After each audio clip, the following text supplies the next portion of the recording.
interesting tales in your basketball journal. Can you share with us some of the stories or experiences that led you on the path to being here at Canton Timken? Well, playing for Larry Taylor in 1998 as a senior, we were ranked #1 team in Ohio. So that, when you have that kind of pressure on your shoulders, you kind of, you learn as an athlete to kind of, look at things differently, and unfortunately that year we lost to your alma mater, McKinley, in the district finals. Keith McLeod. He went on to play pro, and he kind of tore me up. I kind of guarded him that night, and he got the best of me. So, that got things going, and I went to Cincinnati, and it's funny that 2 years down Cincinnati as a walk-on, we're the #1 ranked team in the country. You know what I mean? And I had the fortune to room with an NBA player, still currently with the Knicks, Kenyon Martin, and just playing with like a Larry Taylor times 10 and Bob Huggins down there. You know what I mean? And one in particular, you think of Bob Huggins, and I watched him last night as he coaches West Virginia now. And one of the things that we looked at was, if he didn't like how you practiced, and we were practicing from 2 to 4 or 3 to 5, he'd make us come at 2:30 in the morning. And I'll never forget, he's like, you know what? And he didn't use, I would use a lot more vivid words here. You guys aren't playing up to how I want you to play, so guess what? You're going to be at the gym from 2:30 to 5:30. So we practice from 2:30 a.m. to 5:30. And he says, if you miss class, you're off the team. So stuff like that kind of just, hey, you got to do it this way. You know what I mean? But you see success, and you see how hard you have to work, and sometimes how strict you have to be to get it. I'm not saying I'm real strict here, but we have a plan, and it's, hey, this is how we're going to do things. Some kids like me, some kids don't. Some parents do, but I think at the end, when the kids leave, I think they all will respect me. And that's one of the things, I heard Bobby Knight say, hey, you don't got to like me, but one thing you better do is respect me. Well, that's some cool stuff, and I promise I won't touch the sensitive Keith McLeod issues anymore. Keith lives in my neighborhood now, and he still brings it up. He'll say 1998. Well, now you've been with us for 8 years as a teacher and coach. What have you learned most about the Canton community that has helped you become a better coach and teacher?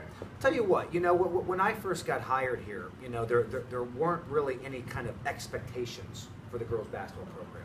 I know, I talked to the boys head coach Rick Harrison, and at that time there wasn't a whole lot of success from the boys program. I know I assumed the early 90s or mid 90s with Jamal Ball and Robinson and those guys.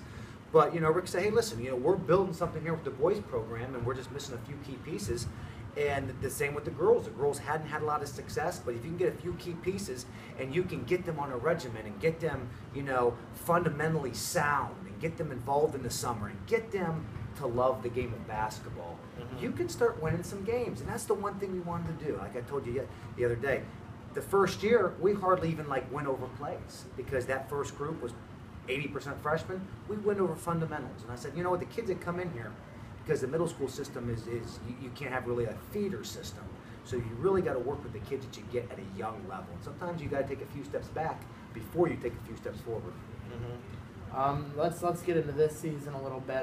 The 3-game stretch that was pivotal in league play when your Trojans beat Tuslaw and Manchester, who were both vying for the league at the time. This was the make or break stretch of the season, and your team responded and delivered. How was it being in the rare position of having the target on your back, and talk about how your ladies responded? I'll tell you one thing. For the first time in a while, I was actually having trouble sleeping, because I kept thinking, okay, we got Tuslaw on this Wednesday. What are they going to do that they didn't do the first time? The target's on our back for the first time. You know what I mean? We had a little success. I think year 3 or 4 we finished second in the league, but we were 2 or 3 games behind and never really had a chance at it. When I realized we had Tuslaw and Manchester coming up, I was like, we are in first place. They're going to be after us. And I told the kids, don't change your mentality. You don't want to play sometimes with pressure. And going back to the Jackson-McKinley game, I remember saying, man, we're #1 ranked team in the country. We beat them earlier. I felt too much pressure at that game. I think we all did. And I didn't want to give them any extra pressure. I was very loose to them, even though inside I was kind of saying, oh man, I'm pretty nervous at this game. But you can't let them know that. And then when we beat Tuslaw, we really fought back in the second half. And then that Manchester game, man, that was just that's what basketball's all about. When you have a game to look forward to, saying, man, this is it. This is a make or break game. You know what I mean? And that these kids have never experienced. And seeing that gym packed as it was, I mean, almost full. I bet there was 400 people here, in that gym. And it was just here in Manchester, parents come down and say, listen, we've never seen a crowd like that. We won the district. We've been in big games, and we've never seen a girls' crowd like that. And that's, you know, that's a testament to the community that are coming out, the fans, the parents, the board members. You know, it's a great thing to see, especially when you see the kids cry with like tears of joy. It's good to see. Yeah, and I mentioned in my article that's going to be posted here, you know, this ranks right up there with me watching McKinley win state championships. The moment was surreal on that day, and it's something I know the young ladies will never forget, and I don't think I will either. You probably won't as well. And that's what, you know, all of us have been around athletics, some at higher levels than the other, but the bottom line is athletics provides you a sense of memories that can never be taken away. And that's why I applaud every single kid that plays a high school sport, and obviously college and pro, but the high school, that's the level that, you know, makes or breaks you pretty much. You know, are you going to continue it, or are you just going to do it for fun, or are you going to do it as hard as you can and maybe not be as talented to move on, but you can gain those memories, and that's the stuff that makes a life. Absolutely. So you guys went 14-8 last season, and that was the high win mark for the program.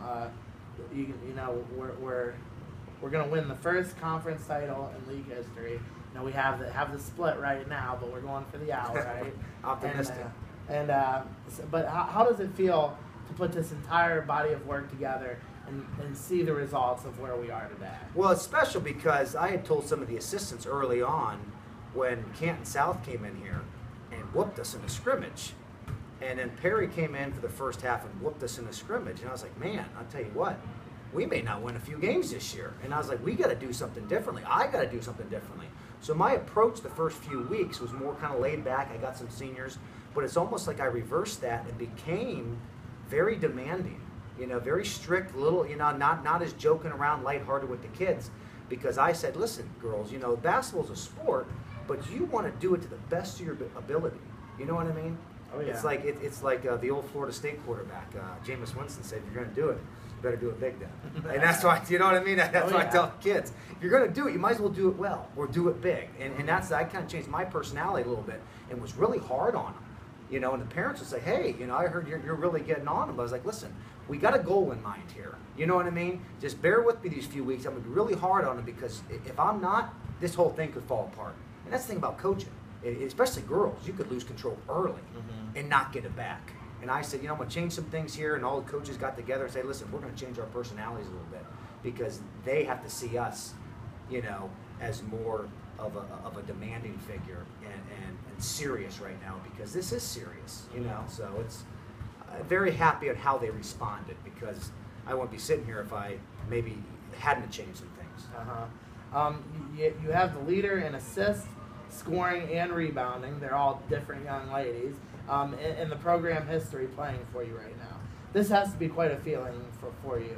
How special is this to you, the young ladies, and what do you think this means for the future of the Lady Trojans basketball program? You know, it's a few key pieces, and the same thing with the boys program. You know, it kind of, you know, Johnny Davis was that first domino that came over here from McKinley, and then a few kids started to say, hey, you know what, Timken might give us opportunities. Not that McKinley's bad, because McKinley obviously is probably the most traditional school we have in Ohio. You know what I mean? Just it's a lot of pride, a lot of tradition.